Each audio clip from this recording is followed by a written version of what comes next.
Sure. Nigel, I know that now Isobar is creating the world largest search company. There is a prospect. It's going to be almost in all the countries in the world that Isobar operates. And what's the importance of search media and performance-based media? Is it really changing advertising in the world? And is that phenomenon, success of Google, part of that big change that is happening? Absolutely. Search has utterly transformed the media landscape because it's really enabled consumers to act very differently in terms of advertising and brands. I mean, if you go back 8 or 10 years, if you saw an advert for a car that you liked, and what did you do? You went to the yellow pages and you tried to find out where the dealer was. Then you tried to remember what model it was, and then you had to go to that dealer. Now you don't. If you see the ad, you search for it. Then you go online and you research it. And it's completely changed the purchase model. And in terms of performance media, what it's done is it's revolutionised classified advertising. It's revolutionising direct marketing. We talked about the UK earlier. I mean, 50% of that growth is around search marketing, where money's poured out of like traditional direct marketing into search marketing because it's so accountable.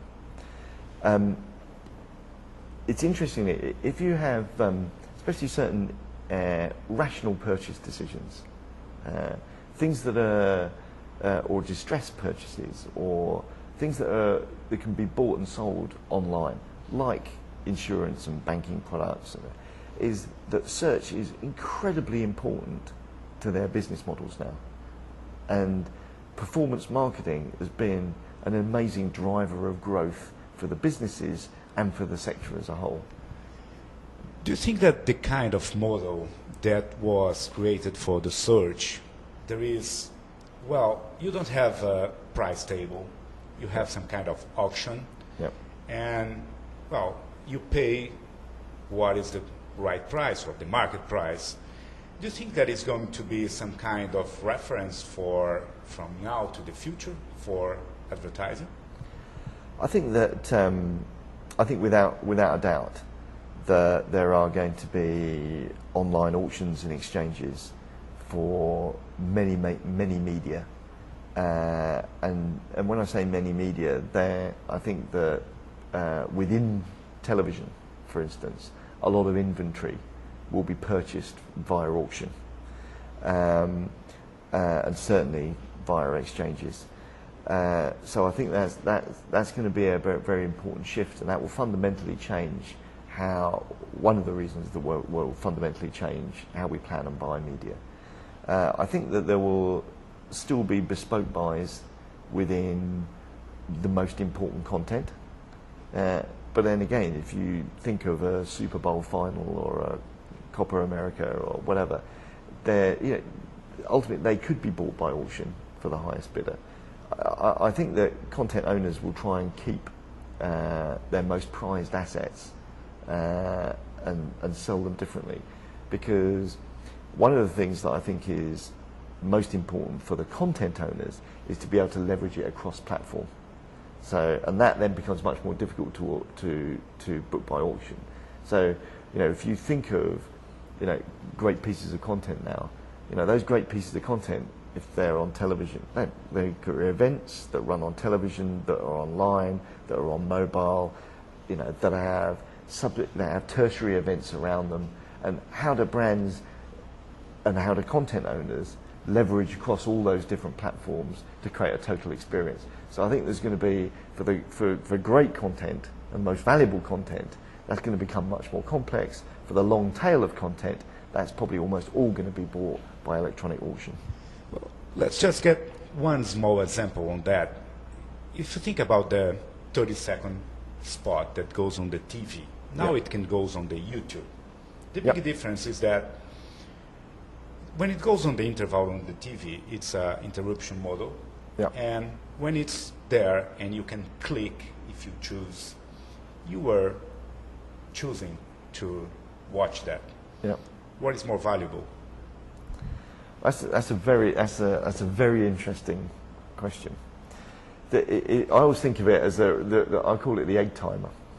If you actually think of the traditional model of mass marketing and mass media, is that what you have is you have one piece of content, right, which is simultaneously broadcast out to a lot of people who may or may not see it.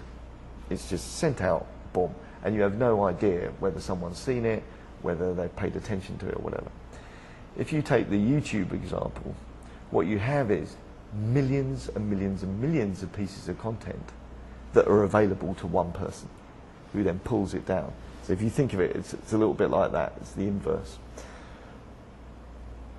The broadcast media still have a value if you need to reach a lot of people very, very quickly and get a message out there.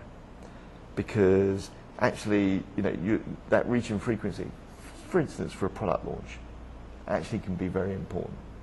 On the other hand, individually, the fact that someone has chosen to pull it down and watch it, or actually, even more importantly, someone has sent them a link and said, you've got to watch this. We know that people then will watch that and they'll watch it intently. And they can then actually forward that on again. And that's when you come back to the viral and the propaganda. So I think on an individual impact basis, watching it and choosing to watch it is more valuable. But there is definitely still a role for being able to reach large numbers of people through that broadcast medium. It's just that the dominance of broadcast and interruption as a model is dead. And there is something else. You can combine both expositions. Absolutely. That could be media-driven, and that could be on demand for people. Absolutely. And again, one of the things that I really do believe, though, is that we have to think about using digital and in relation to content, in relation to messaging, to its fullest extent. Because what are people, how do you build in interactivity? How do you build in participation into that content?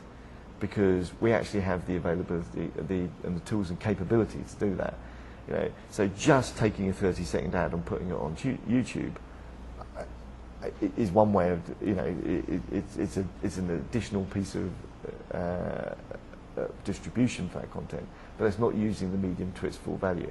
But if you have a 30-second spot and then you have something that is adapted for a digital environment and a pull-down environment and actually expands that message, then I think that you're beginning to actually use them in a very complementary way that plays to the strengths of both different types of media.